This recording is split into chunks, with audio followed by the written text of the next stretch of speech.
Day news కి స్వాగతం. నేను మీ మహంతి. ముందుకి నాటి ముఖ్యాంశాలు.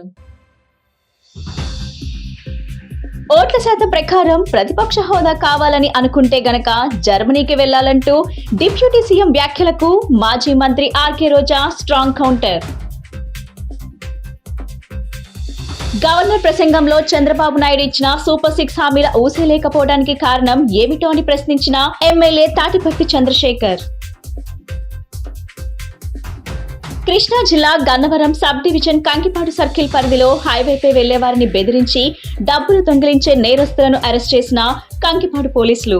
ఓట్ల శాతం ప్రకారం ప్రతిపక్ష హోదా కావాలని అనుకుంటే కనుక జర్మనీకి వెళ్లాలంటూ డిప్యూటీ సీఎం వ్యాఖ్యలకు మాజీ మంత్రి ఆర్కే రోజా స్ట్రాంగ్ కౌంటర్ ఇచ్చారు. రష్యా అల్లుడికి జర్మనీ గురించి బాగా తెలుసు అనుకుంటా అంటూ రివర్స్ పంచ్ ఇచ్చారు. ఎవరికైనా మేలు చేయాలంటే అది వైఎస్ జగన్ కే సాధ్యమన్నారు. ప్రజా సమస్యలపై ప్రశ్నించడానికి ప్రతిపక్ష హోదా అడుగుతుంటే దీనిపై పవన్ కళ్యాణ్ వంకరగా మాట్లాడుతున్నారని రోజా ధ్వజమెత్తారు. ఈ క్రమంలోనే రష్యా అల్లుడికి జర్మనీ గురించి బాగా తెలుసుకుంటా అంటూ సెటైర్లు వేశారు రోజా. ఒకవేళ పవన్ కు ప్రతిపక్ష హోదా కావాలనుకుంటే డిప్యూటీ సీఎం పదవికి రాజీనామా చేయాలని డిమాండ్ చేశారు. చంద్రబాబుకు ఎదురుగా కూర్చుని ప్రశ్నించాలని రోజా సూచించారు.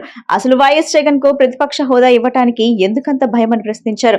అసెంబ్లీలో కూడా రెడ్ బుక్ రాజ్యాంగాన్ని అమలు చేయటం కూటమికే చెల్లిందని రోజా ధ్వజమెత్తారు. నాయుడు గారిని ఎలా పొగిడించుకున్నారో చూసిన తర్వాత ఈ రాష్ట్ర ప్రజలకి అర్థమైపోయింది ఈ చంద్రబాబు నాయుడు ఇక మనకి ఏమీ చేయడు అనేది. ఎందుకంటే ఎన్నికల ముందు మీరు చూస్తే దాదాపుగా సూపర్ 6 తో పాటు 143 సూపర్ 6 తో పాటు 143 హామీలు ఇచ్చారు. కానీ ఈరోజు ఏ హామీ గురించి ఎలాంటి క్లారిటీ లేకపోవటం చాలా దురదృష్టకరం. ఎందుకంటే ఎప్పుడూ కూడా బడ్జెట్ ప్రసంగం అనగానే మెజారిటీ విద్యారంగం, వైద్య రంగం, వ్యవసాయ రంగం, ఇరిగేషన్ వీటి మీద ఎలాంటి కమిట్మెంట్తో, ఎలాంటి లక్ష్యాలతో, దేనికి ప్రాధాన్యత ఏ విధంగా ఇస్తున్నారో చెప్తారని ఎదురు చూస్తే విజన్ 2047 అని చెప్పి కాకమ్మ కబుర్లతో ఆ ప్రసంగాన్ని ముగించడం మనం చూసాం. నిజంగా చాలా బాధేస్తుంది గవర్నర్ గారితో కూడా అబద్ధాలు చెప్పించడం. ఎందుకంటే చంద్రబాబు నాయుడుకి ఇచ్చిందే 5 సంవత్సరాల కాలంలో. సో తాను ఎన్నికల్లో ఏదైతే ప్రామిస్ చేశారో ఈ 5 ఏళ్ల కాలంలో తాను ఎలా అవన్నీ ఫుల్ఫిల్ చేస్తానని చెప్పమంటే 2047లో ఏదో చేయబోతానని చెప్పటం, ఇప్పుడు నేను ఏమీ చేయనన్నది ఇండైరెక్ట్ గా స్పష్టంగా చెప్పడం అనేది రాష్ట్ర ప్రజలందరూ కూడా గమనించారు. ఎంత దురదృష్టకరం అంటే గవర్నర్ గారు చదివేటప్పుడు అస్సలు లిక్కర్ రేట్లు పెంచము అన్నట్టుగా చెప్పించారు. మీకు చూస్తే తెలుసు ప్రతి బాటిల్ మీద ఈరోజు రేట్లు ఎలా పెంచారో పేపర్లలో వాళ్ళ స్టేట్మెంట్లే మీరు గమనించవచ్చు. అంతేకాకుండా ఏపీ మొత్తం తెలుగుదేశం పార్టీ, జనసేన వాళ్ళు సిండికేట్లుగా తయారయ్యి ప్రతి బాటిల్ మీద 10 నుంచి 20 వరకు ఎలా పెంచుకొని అమ్ముతున్నారో ఏ ఊరికెళ్ళి ఏ తాగుబోతుని అడిగినా కూడా అర్థమవుతుంది. ఈ విధంగా లిక్కర్లో ప్రజల్ని దోచుకొని జలగల్లా రక్తాన్ని పీల్చేస్తుంటే అసలు రేట్లు పెంచము అని చెప్పడం ఒకసారి మనం అర్థం చేసుకోవాలి. గవర్నర్ ప్రసంగంలో చంద్రబాబు నాయుడు ఇచ్చిన సూపర్ 6 హామీల ఊసి లేకపోవడానికి కారణం ఏమిటో అని ఎమ్మెల్యే తాటిపర్తి చంద్రశేఖర్ ప్రశ్నించారు. సీఎం చంద్రబాబు గవర్నర్ ప్రసంగంలో పిట్టకథలు చెప్పించారని విమర్శించారు. విద్యా వ్యవస్థ సర్వనాశనం అవుతున్న లోకేష్ క్రికెట్ మ్యాచ్ కోసం దుబాయ్ వెళ్లారని ఆరోపించారు. Pawan Kalyan deputy CM post రాజ్యాంగంలో ఉందా అని ప్రశ్నించారు. 2019లో 2 చోట్ల ఓడిపోయాక 3 సంవత్సరాలు పవన్ కళ్యాణ్, చంద్రబాబు అడ్రస్ లేరని, భారత రాజ్యాంగం గురించి పవన్ కళ్యాణ్ తెలుసుకుంటే మంచిదన్నారు. జనాభా దగ్గర నుంచి డబ్బును అడిగి తీసుకొని 20% పైగా ఉన్నటువంటి పేదవాళ్ళకి పంచి పేదవాడి తలసరి ఆదాయాన్ని 58 లక్షలకు పెంచుతానని పిట్టల దొర కథలు మాత్రం భలే చెప్పించాడు. ఇలాంటివన్నీ సత్యదూరం అని ప్రజలకు తెలుసు. ప్రజలు అసహించుకుంటారనేటటువంటి కనీస అవగాహన కూడా లేకుండా వారికి ఉన్నటువంటి మీడియా ఛానల్స్ ద్వారా విపరీత ప్రచారం చేయించుకోవడానికి చంద్రబాబు నాయుడు గారు ప్రతిసారి చెప్తూనే ఉంటారు, విజనరీ అని చెప్పించుకుంటూ కూడా ఉంటారు. ప్రజల్ని ఎలా మోసం చెయ్యాలనేటటువంటి విజన్ని గవర్నర్ గారి ప్రసంగం ద్వారా కూడా మరొకసారి చెప్పించారు. ఇవాళ ఇచ్చిన 6 హామీలు ఎలా అమలు పరచాలో ఒక స్పష్టమైనటువంటి ప్రణాళికే లేదు. 2047 గురించి మాట్లాడిస్తారు. అంటే ఒక 25 సంవత్సరాల తర్వాత ఎలా ఉండబోతుందో దానికి సంబంధించిన విజన్ గురించి చెప్తారు. ఇవాళ రాష్ట్రంలో మిర్చి రైతు అల్లాడిపోతుంటే ఆ ధరలు పెంచడానికి తన దగ్గర ఏముందో చెప్పించలేడు.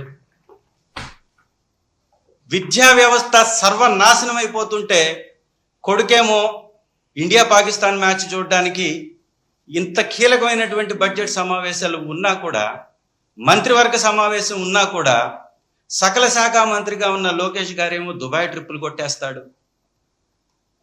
ఈ రాష్ట్రంలో విపరీతంగా ఆడబిడ్డల మీద అన్యాయం జరుగుతుంటే 30 లక్షల మంది కిడ్నాప్ అయ్యారు, వారిని తీసుకొస్తానన్నటువంటి డిప్యూటీ చీఫ్ మినిస్టర్ గారేమో తీర్థయాత్రలకి వారికి ఉన్నటువంటి ఆలోచనల్ని నెరవేర్చుకోవడానికి తిరుగుతూ ఉంటారు.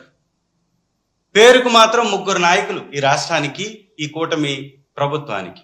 కృష్ణా జిల్లా గన్నవరం సబ్ డివిజన్ కు కంకిపాడు సర్కిల్ పరిధిలో హైవేపై వెళ్లే వారిని బెదిరించి డబ్బులు దొంగిలించే నేరస్తులను కంకిపాడు పోలీసులు అరెస్ట్ చేశారు. నిందితుల వద్ద నుండి 10,000 రూపాయల నగదు, సుమారు 6,50,000 రూపాయలు విలువ చేసే 5 మోటార్ సైకిళ్లను వారు స్వాధీనం చేసుకున్నారు.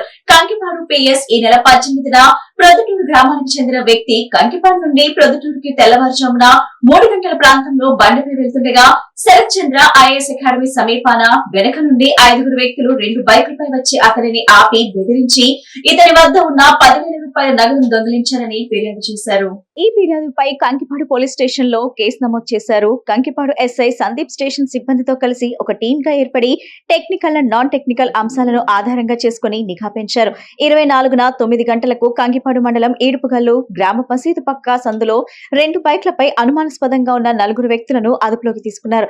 నిందితులను విచారించగా వారంతా విలాసాలకు అలవాటు పడి సులభంగా సంపాదించేందుకు దొంగతనాలు చేయాలనే ఉద్దేశంతో ఈ దారిని ఎంచుకున్నట్లు పోలీసుల దర్యాప్తులో వెల్లడైంది. నిందితులు గన్నవరం, ఆత్కూరు, పెనంలూరు, కంకిపాడులో మొత్తం 5 బైక్లు దొంగిలించినట్లుగా గుర్తు చేశారు. ఈ కేసును ఛేదించడానికి అత్యధిక ప్రతిభ కనబరిచిన ఎస్ఐ సందీప్, హెచ్సికే చంద్రబాబు, పిసిపిఎస్ఎన్ మూర్తి, పిసిఎస్టి బాజీబాబును పోలీసు అధికారులు అభినందించారు.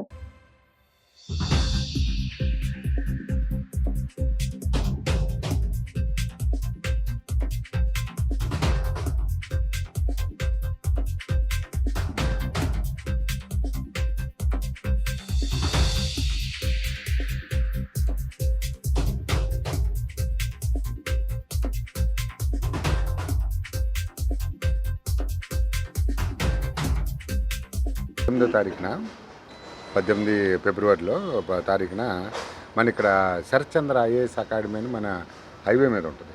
హైవే మీద రాత్రి తెల్లవారుజామున 3 గంటల ప్రాంతంలో ఒక ఆయన మన ప్రొద్దుటూరు గ్రామానికి చెందిన ఆయన బండి మీద వెళ్తూ ఉంటే వాళ్ళకి వెనకాలే 2 బైకుల మీద మన విజయవాడకు చెందిన కృష్ణలంక అతను, లబ్బిపేట అతను, తర్వాత చిట్నగర్ అతను, మొత్తం ఇంకొక మైనర్ బాలుడు, మొత్తం 4 ఈ బళ్ళ మీద వచ్చారు. 2 బైకుల మీద వచ్చి ఆ 2 బైకుల మీద ఆయన వెంబడించి ఆపారు. ఆపిన తర్వాత ఆయన దగ్గర ఏమైనా డబ్బులు ఉన్నాయని చెప్పి అడిగి బలవంతంగా ఆయన దగ్గర ఉన్న ఒక 10,000 రూపాయలు క్యాష్ లాక్కున్నారు. అంటే వీళ్ళు ఎందుకు వచ్చారంటే వీళ్ళు ఈ చిన్న జలసాలకు అలవాటు పడి ఏదన్నా హైవే మీద అయితే ఎక్కువ డబ్బులు దొరుకుద్దని ఒక ఆశ వీళ్ళకి. ఆ విధంగా ఆ క్రమంలో వాళ్ళు హైవే మీద వస్తూ ఉంటే ఈ బండి వెళ్తాం, ఈయన దగ్గర డబ్బులు దొరకటం, ఆ 10,000 లాక్కున్నారు. ఆ లాక్కున్న తర్వాత మళ్ళీ వాళ్ళు వాడే బైకులు కూడా చాలా స్పీడ్గా వెళ్ళే బైకులు అయ్యి, కేటీఎం బైక్ అని, ఆ పల్సర్లో కూడా బాగా హై స్పీడ్ ఉన్న వెహికల్స్ అవటం వల్ల అతను ఎవరైతే బాధితుడు ఉన్నారో అతను వెంబడించడానికి కూడా అవకాశం లేకుండా పారిపోతే తర్వాత మనకి ఆయన తెల్లవారుజామున వచ్చి రిపోర్ట్ ఇవ్వడం జరిగింది. ఇమీడియట్గా మన కంకిపాడు పోలీస్ వారు సిఐ గారి ఆధ్వర్యంలో ఎస్ఐ సందీప్ గారు, తాతాచార్యులు గారు స్పందించి హైవే మీదకి వెళ్ళి అన్ని వైపులా కూడా చెక్ చేశారు, వెహికల్ చెకింగ్ చేశారు. అయితే ఆ మనుషులు దొరకటం జరగలేదు. బైకులతో వీళ్ళందరికీ ఎలా పరిచయం అంటే వీళ్ళ దగ్గర ఉన్న ఈ కేటీఎం బైకులతో వాటితో వీళ్ళు స్టంట్స్ చేస్తారు. స్టంట్స్ అంటే రీల్స్, ఇన్స్టాగ్రామ్లో, ఫేస్బుక్లో రీల్స్ చేస్తూ వీళ్ళు ఒకరికొకళ్ళు ఆ విషయంలో పరిచయం అయ్యి మొత్తం ఈ 5గురు కూడా దానికి అవసరమైన డబ్బులు జల్సాలకి అప్పుడు ఇలా దొంగతనం చేద్దామని ముందు బైకులు తర్వాత హైవేలో ఏదన్నా మనుషులు దొరికితే వాళ్ళ దగ్గర డబ్బులు లాక్కుందామనే ఒక ఆలోచన అనమాట వీళ్ళకి. ప్రజల జీవన ప్రమాణాలు పెంచేందుకు కూటమి ప్రభుత్వం కృషి చేస్తుందని రాష్ట్ర గవర్నర్ అబ్దుల్ నజీర్ అన్నారు. ఇందుకోసం ప్రభుత్వం అనేక పథకాలు ప్రవేశపెట్టిందన్నారు. 2047 నాటికి స్వర్ణాంధ్ర కలలను సాకారం చేస్తామన్నారు. అర్హులైన అందరికీ సొంతిల్లు ఉండాలనేదే తమ ఆకాంక్ష అని గవర్నర్ తెలిపారు. ఆంధ్రప్రదేశ్ శాసనసభ సమావేశాలు ప్రారంభమయ్యాయి. ఈ సందర్భంగా గవర్నర్ నజీర్, సీఎం చంద్రబాబు నాయుడు, సభాపతి అయ్యన్న పాత్రుడు స్వాగతం పలికారు. తొలి రోజు ఉభయ సభలను ఉద్దేశించి గవర్నర్ ప్రసంగించారు. ఈ సందర్భంగా గవర్నర్ మాట్లాడుతూ, ఎన్నికల్లో ప్రజలు మా ప్రభుత్వానికి తిరుగులేని మెజారిటీ ఇచ్చారు. ప్రజల కోరిక మేరకు కూటమి ప్రభుత్వం ఏర్పాటైందని చెప్పారు.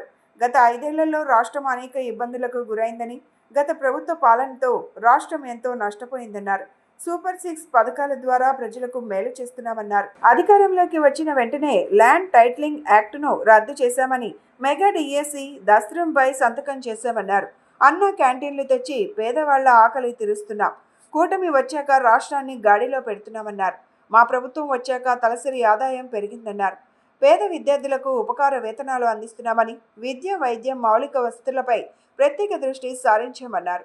2047 నాటికి స్వర్ణాంధ్ర కలలను సాకారం చేస్తామన్నారు. Honorable Chairman, AP State Legislative Council, Honorable Speaker, AP Legislative Assembly, and Honorable members of the State Legislature. It is indeed an honor and privilege for me to address the esteemed joint session of this Legislative Assembly on this momentous occasion of the budget session 2025-26. The people of Andhra Pradesh have bestowed an unprecedented mandate to my government in the assembly elections, reflecting their trust and confidence in the leadership of Shri Narendra Chandrababu Naidu Garu, Honorable Chief Minister,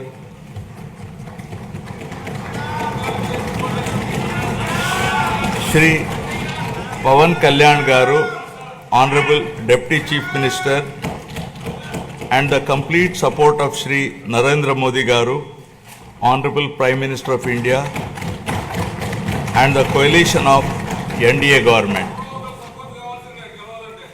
The overwhelming and historic majority bestowed upon this government is not only a resounding testament to people's will, but also a strong statement against the misrule of the previous regime.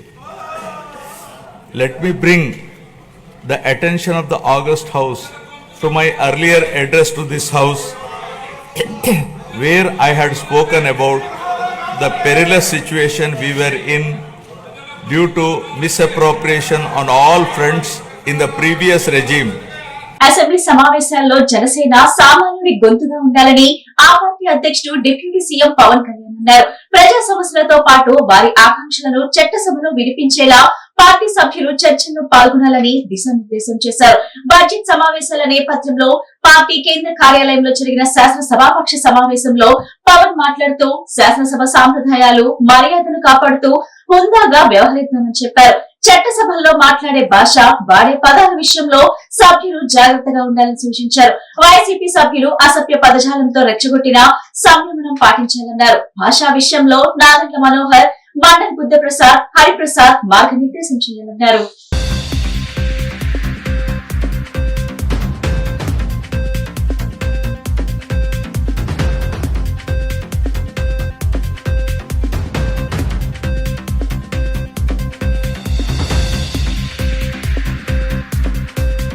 రోజు governor గారి ప్రసంగంలో budget సంబంధించిన ప్రసంగంలో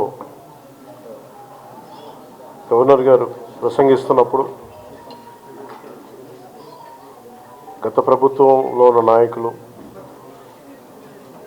వారి సభ్యులు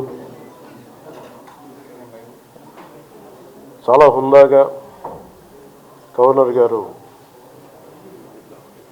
ప్రభుత్వం తరఫున ఆయన సందేశాన్ని తీసుకెళ్తున్నప్పుడు వారు చేసింది ఏమాత్రం సబబుగా లేదు. గవర్నర్ గారికి గత నెల రోజులుగా ఆయన ఆరోగ్య పరిస్థితి బాగా లేకపోయినా కానీ కంటిన్యూస్గా తీవ్ర జ్వరంతో బాధపడుతున్నప్పటికీ కూడా ఆయన ప్రత్యేకించి వచ్చి ఆయన ఈ రోజుని చాలా ఘనంగా చాలా బలంగా ఈ మెసేజ్ని ఇచ్చినందుకు ముందుగా గవర్నర్ గారికి మా ప్రత్యేక ధన్యవాదాలు.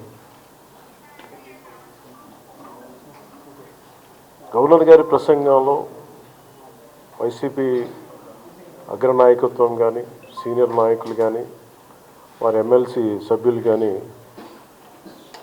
గవర్నర్ గారి ప్రసంగం పత్రులు చించేయడం కానీ లేదంటే వారు ప్రత్యేకించి డిమాండ్ మాకు ప్రతిపక్ష హోదా ఇవ్వాలి అనేది చాలా బలంగా మాట్లాడుతూ వచ్చారు. ఇది అడిగితే వచ్చేది కాదు, అది ప్రజలు ఇస్తేనే వస్తుంది. బేసిక్గా ఒకటి హయ్యెస్ట్ మెజారిటీ ఎవరికి ఉంది వాళ్ళు ప్రభుత్వం ఫామ్ చేస్తారు, వాళ్ళకంటే నెక్స్ట్ స్టేజ్ ఎవరికి ఉంటే వాళ్ళకి ప్రతిపక్ష హోదా ఇస్తారు. అంతేగాని గతంలో మేము ప్రభుత్వాన్ని పరిపాలించాం కాబట్టి మా ప్రతిపక్ష హోదా ఎవరికి ఇవ్వరు. కనీసం జనసేన కంటే కూడా ఒక సీట్ ఎక్కువ ఇచ్చినా కానీ వాళ్ళకి ప్రతిపక్ష హోదా దక్కేది. ఈ రోజున ప్రభుత్వంలో second largest party Janasena. Krishna Guntur ఉమ్మడి జిల్లాల ఇండిపెండెంట్ అభ్యర్థి తిరువీధుల శారద ముమ్మరంగా ఎన్నికల ప్రచారం చేస్తున్నారు. ఈ సందర్భంగా విజయవాడ గాంధీనగర్ లో ఆమె ర్యాలీ చేపట్టారు.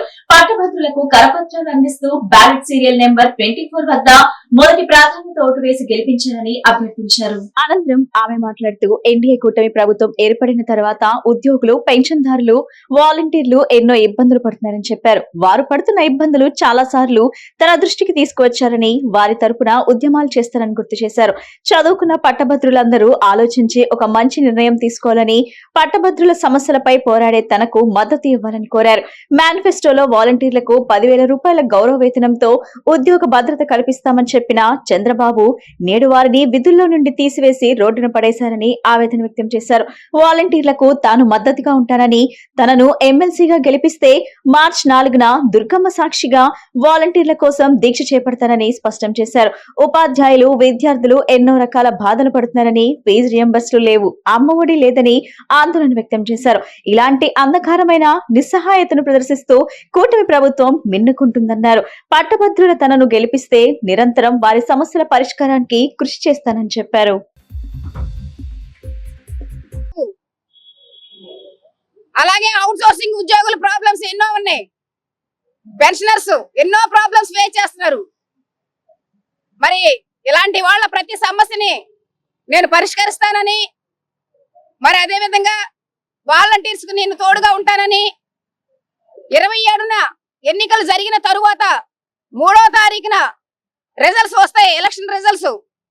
నేనంటూ గెలవడం జరిగితే మీ అందరి సహకారంతో నేను గెలిస్తే వాలంటీర్ల కోసం గాని ఇతర ఎవరైతే ఉన్నారో ప్రాబ్లమ్స్ లో ఉన్నారో వాళ్ళందరి కోసం కూడా నేను మీ అందరికీ న్యాయం చేకూరేలాగా పోరాడతానని, మీ హక్కులకు భంగం కలగకుండా నేను నిలబడతానని ప్రమాణం చేస్తూ వాలంటీర్స్ కోసం 4వ తారీఖున మీకు మళ్ళీ జాబు వచ్చే వరకు నిరాహార దీక్ష చేస్తారని మీ దుర్గమ్మ తల్లి సాక్షిగా ప్రమాణం చేస్తున్నాను. ఎన్నికల్లో బ్యాలెట్ పత్రం పైన 24వ నెంబర్ వచ్చింది, సీరియల్ నెంబర్.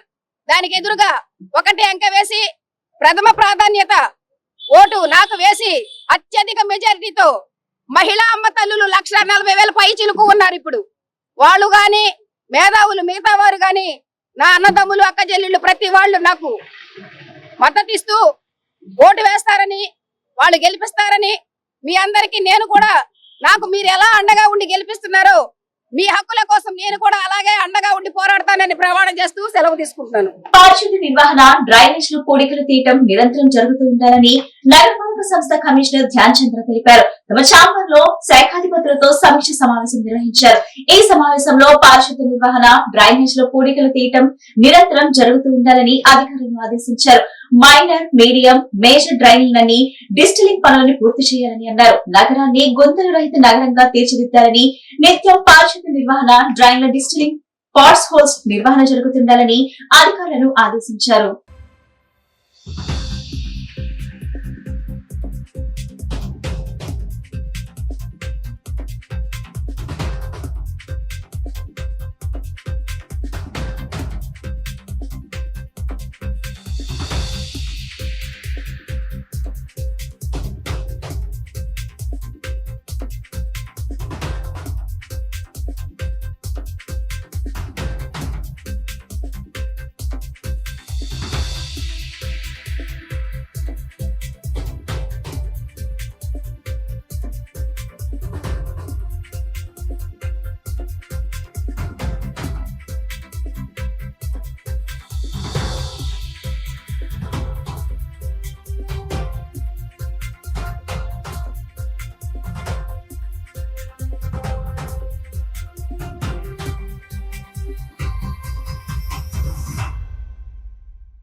గిరిజనుల కోసం నిరంతరం పనిచేసిన తనను రాజకీయ కుట్రలో భాగంగా స్పా కేసులో అన్యాయంగా ఇరికించారని మాజీ ఎస్టీ కమిషన్ సభ్యుడు శంకర్ నాయక్ ఆరోపించారు. ప్రెస్ క్లబ్ లో జరిగిన విలేకరుల సమావేశంలో ఆయన మీడియాతో మాట్లాడారు.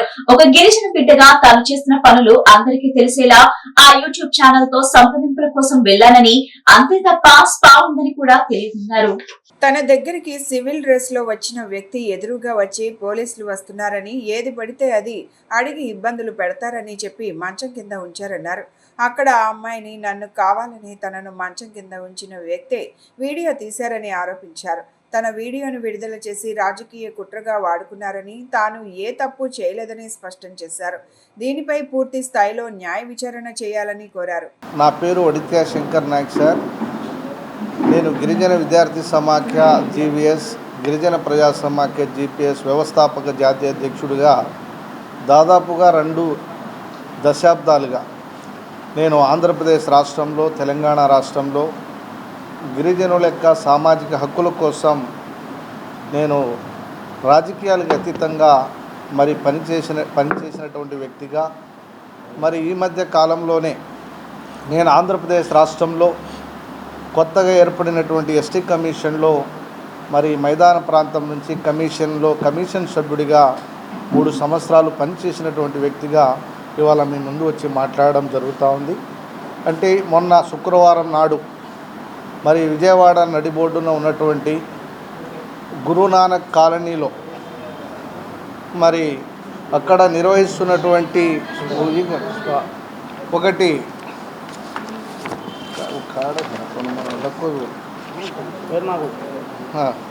గురునానక్ కాలనీలో మరి ఒకటి సోషల్ మీడియాకు సంబంధించి యూట్యూబ్ ఛానల్ ఒకటి స్టూడియో 9 అనేది ఉందని నాకు అప్పుడప్పుడు మిత్రులు కలిసినప్పుడు చెప్పేవాళ్ళు. నేను శుక్రవారం సాయంత్రం 7 గంటల ప్రాంతంలో నేను ఆ రూట్లో మరి వెళ్తున్నప్పుడు అక్కడ ఆ బిల్డింగ్ని, ఆ ఛానల్ని కూడా నేను చూడడం జరిగింది. మరి అక్కడ రోడ్డు మీద బండిని ఆపి మరి ఇక్కడ సోషల్ మీడియాకు సంబంధించి యూట్యూబ్ ఛానల్కి సంబంధించి స్టూడియో 9 ఆఫీస్ ఎక్కడ ఉందంటే అక్కడ కొంతమంది మిత్రులు రోడ్డు మీద ఉన్న వాళ్ళు పలానా చోటు ఉందని చెప్పడం జరిగింది. నేను అక్కడ వెహికల్ దిగి అక్కడ వెళ్ళి ఒకసారి డోర్ని ఓపెన్ చేద్దామంటే లాక్లో ఉంది. ఓటమి భయంతోనే పాలకపక్షం పీడీఎఫ్ ఎమ్మెల్సీ అభ్యర్థిపై అసత్య ప్రచారం, ఆరోపణలు చేస్తున్నారని మాజీ ఎమ్మెల్సీ బిటుకు బాలసుబ్రహ్మణ్యం మండిపడ్డారు. శాసనమండలి రికార్డులను పరిశీలిస్తే లక్ష్మణ్ రావు పోరాట పటిమ అర్థమవుతుందన్నారు. అలాంటి వ్యక్తిపై మరొకరి కాళ్లు పట్టుకున్నారంటూ అసత్య ప్రచారం చేయడం దుర్మార్గమన్నారు. విజయవాడలో ఏర్పాటు చేసిన విలేకరుల సమావేశంలో ఆయన మాట్లాడుతూ దమ్ముంటే ఆధారాలతో నిరూపించాలని సవాల్ చేశారు. ఆయా వర్గాల సమస్యలపై శాసన మండలిలో లక్ష్మణ్ రావు అలుపెరగని పోరాటం చేశారన్నారు. అలాంటి వ్యక్తిపై మరొకరి కాళ్లు పట్టుకున్నారంటూ అసత్య ప్రచారం చేయడం దుర్మార్గమన్నారు. సొంత ప్రయోజనాల కోసం పాకులాడే వారికే మరొకరు కాళ్లు పట్టుకోవాల్సిన ఆవశ్యకత ఉంటుందన్నారు. నామినేషన్ సమయంలో గెలుస్తామని ధీమా వ్యక్తం చేసిన పాలకపక్షం అభ్యర్థి ఆ ధైర్యం కోల్పోవడంతోనే అసత్య ఆరోపణలు చేయిస్తున్నారని విమర్శించారు.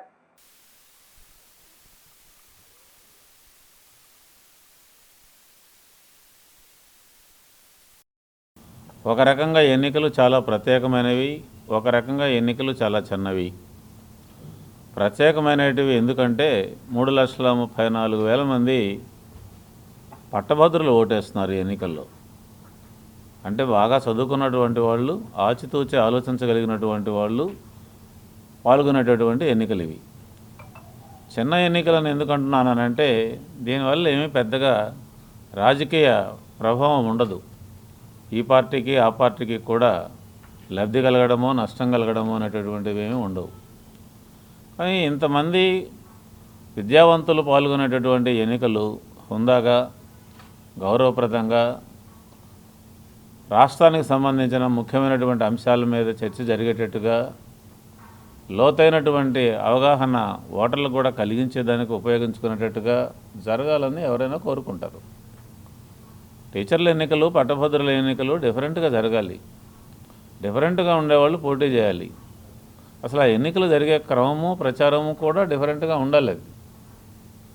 కానీ దురదృష్టవశాత్తు కొంచెం దేనికి భిన్నమైనటువంటి వాతావరణము గత 5-6 రోజుల్లో కనపడింది.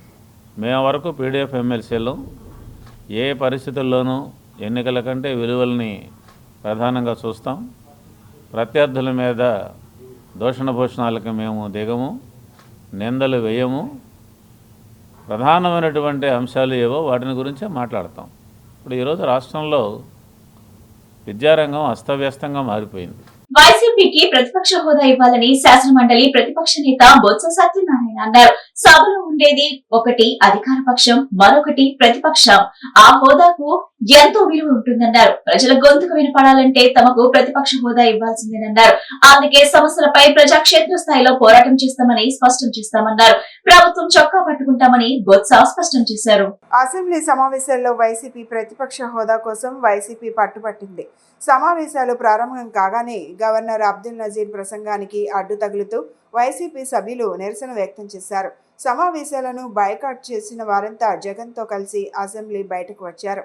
ఈ సందర్భంగా శాసన మండలి ప్రతిపక్ష నేత బొత్స సత్యనారాయణ మాట్లాడుతూ ప్రజలు, రైతుల కష్టాలు చెప్పాలంటే ప్రతిపక్షం ఉండాల్సిందే అన్నారు.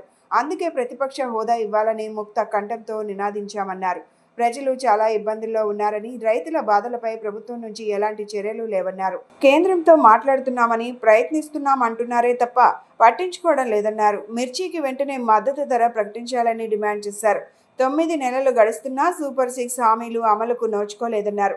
అందుకే సమస్యలపై ప్రజాక్షేత్ర స్థాయిలో పోరాటం చేస్తామని, ప్రభుత్వాన్ని చొక్కా పట్టుకుని నిలదీస్తామని బొత్స స్పష్టం చేశారు. ఈరోజు శాసనసభలో మా పార్టీ తరఫున మేము అందరం కలిపి ముక్త కంఠంతో శాసనసభ్యులు, శాసనమండలి సభ్యులు అందరం మా నాయకుడితో కలిపి అందరం కూడా ముక్త కంఠంతో ఒక డిమాండ్ చేశాం. రాష్ట్రంలో ప్రజాస్వామ్యాన్ని పరిరక్షించాలని, ప్రతిపక్షం అంటే అది ప్రజల పక్షం, ప్రజల వాడిని వినిపించేది ప్రతిపక్షం, వచ్చిన ఇబ్బందులు చెప్పేది ప్రతిపక్షం, ప్రజలు పడుతున్న కష్టాలను తెలియచెప్పేది ప్రతిబింబించేది ప్రతిపక్షం. అలాంటి ప్రతిపక్షానికి దానికి ఇవ్వాల్సిన గౌరవాన్ని, హోదాన్ని ఇవ్వకుండా రాజ్యాంగాన్ని చేతితో తీసుకుంటున్న ఈ ప్రభుత్వాన్ని మరి ఇవాళ గవర్నర్ ప్రసంగంలో మేము అందరం కూడా డిమాండ్ చేస్తాం. ఇవాళ ప్రత్యేకంగా ప్రతిపక్ష హోదా ఇవ్వాలి మాకు. ఎందుకంటే ఏ రకంగా ఆలోచన చేసుకున్నా సభలో ఉండి రెండే పక్షాలు, ఒకటి కూటమి అధికార పక్షం, కూటమి, 2 ప్రతిపక్షం వైఎస్ఆర్సీపీ పార్టీ. కాబట్టి ఇవాళ ప్రతిపక్షంగా ఉన్న మాకు ఆ హోదా కల్పించాలని మేము డిమాండ్ చేస్తాం, మేము కోరాం. ఇవాళ కోరి దాంతోపాటు ఇవాళ మిర్చి రైతులు పడుతున్న ఇబ్బందులు, వాళ్ళ ఆక్రందనలు ఏదైతే మా నాయకుడు గుంటూరు వెళ్ళి మిర్చియార్డుకి వెళ్ళి ఆ రోజు రైతుల కష్టాలు సుఖాలు తెలుసుకున్నప్పుడు కానీ ఈ ప్రభుత్వానికి అప్పటి వరకు కూడా చెమకుట్టినట్లేదు, నమ్మకం నిలెత్తినట్టు అలా కూర్చున్నారు. ఎప్పుడైతే మేము వెళ్ళామో, ఎప్పుడైతే చూసాం ప్రజలతో అప్పుడు దాని గురించి వాళ్ళు ఆలోచించడం మొదలుపెట్టారు. అయినప్పటికీ కూడా ఇప్పుడు కూడా దాని మీద ఒక క్లారిటీ రాలే.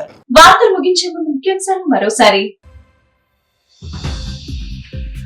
ఓట్ల శాతం ప్రకారం ప్రతిపక్ష హోదా కావాలని అనుకుంటే గనక జర్మనీకి వెళ్లాలంటూ డిప్యూటీ సీఎం వ్యాఖ్యలకు మాజీ మంత్రి ఆర్కే రోజా స్ట్రాంగ్ కౌంటర్.